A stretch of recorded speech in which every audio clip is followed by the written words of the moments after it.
Hello everybody and welcome to the CodeEd tutorial on C++ while loops. Let's start out by opening up Xcode and creating a new Xcode project. Make sure command line tool is selected and click next. We will type out while loops as the program name. Make sure C++ is selected and click next. Decide where you want to save it and click create. Once Xcode generates the program, you can go ahead and click on the main.cpp file in the project navigator and delete the starter code. We will start out by typing the first two lines, which are #include iostream and using namespace std semicolon. Okay, so then we need an int main function. And in this main function, before we actually get started, let's just get down to the syntax of while loops and what they are exactly. So let's start out with regular while loops.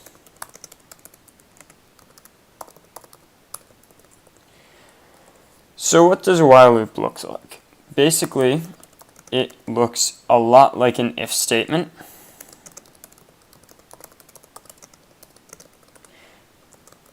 And it acts a lot like it too.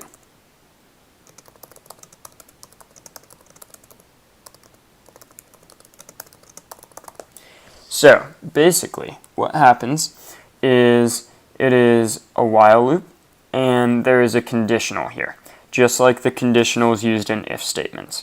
If the conditional evaluates to true, then it will run the code here inside the brackets of the while loop. And then afterwards, it loops back around from the end of this code all the way back up to the top of the block of code here, and it will check this conditional again. If the conditional is still true, it will run the code again. And then it will go back and check the conditional, and if the conditional is true, it will run the code again, and then it will run this loop all the way until the conditional evaluates to false. And then it will go ahead and run whatever code lies after the while loop. So that is the normal while loop. And then there is also a variation called the DoWhile loop. Okay, so the DoWhile loop is very similar, except it looks like this.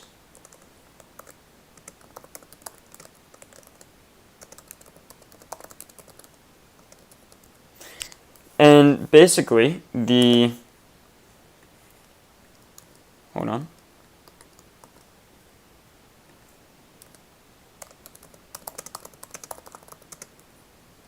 So basically what this does is it will do the code in the do section of in the brackets of the do section before it even checks the conditional. And then it will check the conditional, and if the conditional is true, then it will come back up to the do section and run the code. So they act very similar in most cases. However, the difference is that the do while loop will always run the section of code in the brackets at least once, even if the conditional is false from the start. So let's go ahead and see what this looks like. If we make int I equals 0, and then let's just see out I. And then we can make a while loop that says while I is, let's say, less than or equal to 5. Right? And then in the while loop, we can see out I with a space, just for laughs. Okay, so what's wrong with this, right? You might be saying nothing, it will print out I. Now the problem is that this will be an infinite while loop. You need something in this while loop that will change I so that eventually it will no longer be less than or equal to 5. So for example, you could just do I++, which is an increment operator that will add 1 to the current value of I. So that will send it from 0 to 1 to 2 and so on. You could do I plus equals 2, which is the same as I equals I plus 2. But for now, just to show you how while loops work, we'll keep it at I plus plus. And then let's just see out an end line, just to keep us neat.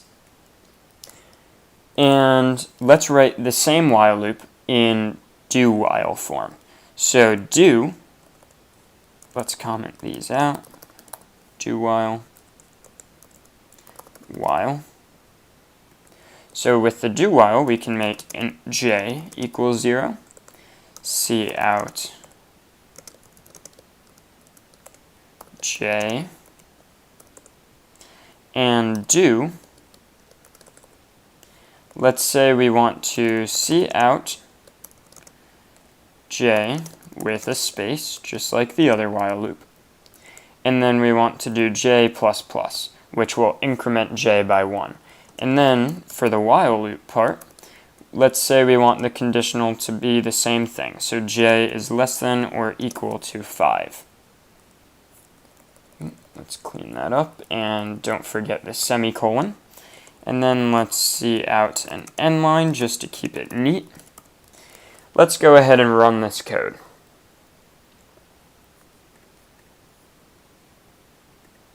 So when you toggle your console, you should see that both I and j loop all the way from 0 through 5, right? So it looks great. They do the same thing. Now let's just practice with a case where they will act differently. So let's just say we wanted to change it from I is less than or equal to 5. Let's say we wanted it to be I is less than 0 and j is less than 0. Now what's different about this is that I is currently 0, which means it is not less than 0 and this will not run. However, with the do while, it doesn't matter for the first run that j is less than 0, which it isn't.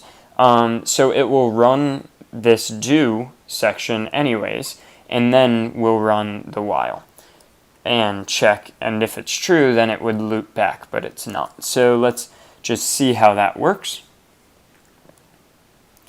And as you can see, I doesn't print out anything, and it doesn't go through this loop at all. It just checks the conditional, sees it's false, and then skips right over it to the next line. Meanwhile, the do checks this, sees that there's code in the do section, performs that code, and then it will increment j to 1, and 1 is not less than 0. So actually, you would be able to do I is less than 1, and it will show you the same thing. But in this one, 0 is in fact less than 1, so it will run again. Anyways, so thank you for watching, and next time we will dive deeper into for loops, which are another type of loop, on the next Coded C++ tutorial.